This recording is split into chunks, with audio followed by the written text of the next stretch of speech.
Sansu basanga abagalwa ba Press Times abatulaba abaliking omukutu gwaffe mugende maaso nga musubscribinga buno omukutu kukuwe byafa bya Buganda ne Uganda okutwaliza awamu amanya nze Bukenya Herbert awaye byafaayo banji tebabimanyi n'ababimanyi osanga tebakola ki tebayina mukisa kubimanyisa gwanga nze nasalawo abavubuka abato bazukulu ba Buganda bazukulu ba Uganda omanye gyovudde rujjo okumanya gyolaga twasembayo n'ekibuuzo nti bakabaka ki abali abakambo bakabaka ki yasinga okubeera omukambwe buli kabaka alina ebintu bye byakolanga ebyamufuula omukambwe n'okuweereza Obuganda kubanga watali bukambwe twabeerawo kuweereza ggwanga bwabeerawo okunyooma emirimu tegitambula bulungi kati twakoma ku kabaka Kyabaggu eyakulembera mu 1707 pa 1708 nimba gamba ye obukambwe bwe yagala okukyusa ettaka alijje ku lusozi Lubya alitwale ku ejjinja ku Mugakiira Omugakiira kyava ku kyo ogutuma Kiira kubanga tulaba ku mulembe gwa kabaka Suuna omugogwo yayagalira we bagutumira Kiira nga alumba Bukedi ngagenda alumba Busoga paka Bukedi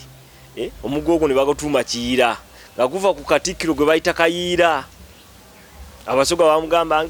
ono omusajja omukambwe ayitibwa Kayiira akimye ekyeno kati erinnya Kayiira ni batawanya bibajita Kiira omugga kuchovula baguyita Kiira ensubuko y'omugga Kiira gwava mu linnya Kayiira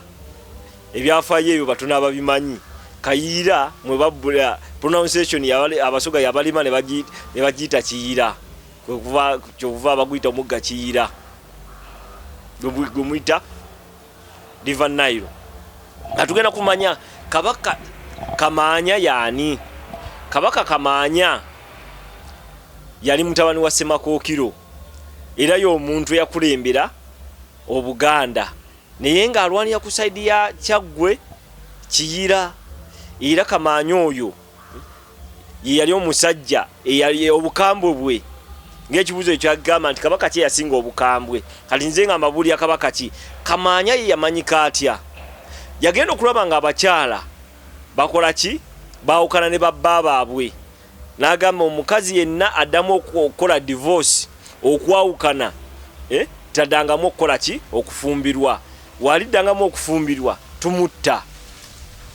era kabaka oyo Kamaanya abakazi abaali benda nga bafumbira ne badduka mu maka gaabwe n'agamba omukazi addamu okwenda wakusalibwako mutwe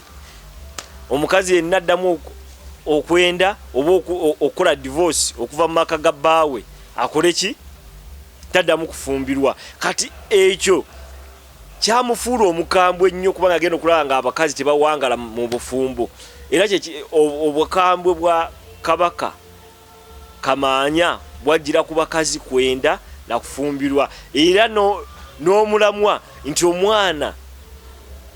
yabeera teyaluzinga nga virginity ye nga tamaze kufumbirwa nakyo ne bakirwanyisa mu mirembe gya kabaka Kamaanya era bagamba buli omu kabaka alina engeri gyatwalangamu ebikolwa bye n'okutwala obufuzi bwe mu maaso ye yaconcentratinga ku ki ku bufumbo nti committing adultery nga bakuttirawo obufumbo obwo tewali tebukkirizibwa ki kola ki kusasika kati nga we mulaba nti ennaku zino osanga omwami omufumbo n'akola ki n'atagalira ewalala kwe tuyita okutagala mulabye nti abanaddiini abamu babadde batagala butagazi abaddiini balina abakazi ab'enjawulo naye ye yabigaana kati nga olaba nti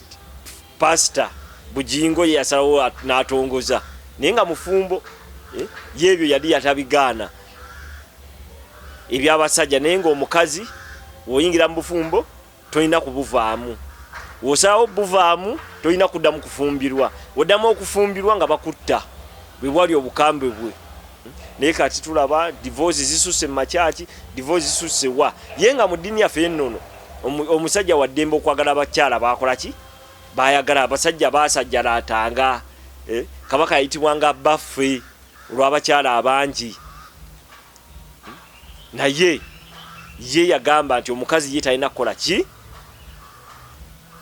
kufuna basajja bangi, alina kubeera ku musajja ogwo. Bw'obivaako tulina kuddamu kufumbirwa. Kyova olaba bwe bukambwe bwa Kabaka Kamaanya eyakulembera mu 1814 paka 1832. Musigale nga mulayikinga guno omukutu ogwa Press Times, mulayikinge mugumanyise ne bannammwe abatamanyi bamanye Buganda gyevudde ne Buganda gyeraga. Mukozese VPN. Wanga oyita mu VPN osobola okugenda ku Facebook, osobola okugenda ku YouTube. Kubanga kati atalina VPN saawa eno kimuwa obuzibu okukola ogenda ku Facebook. Woyingi ogenda mu Google typinga Press Times, ebyafaayo bya Buganda ogenda kuba otusinkana ku mutimbagano neyanziza neyanzeege.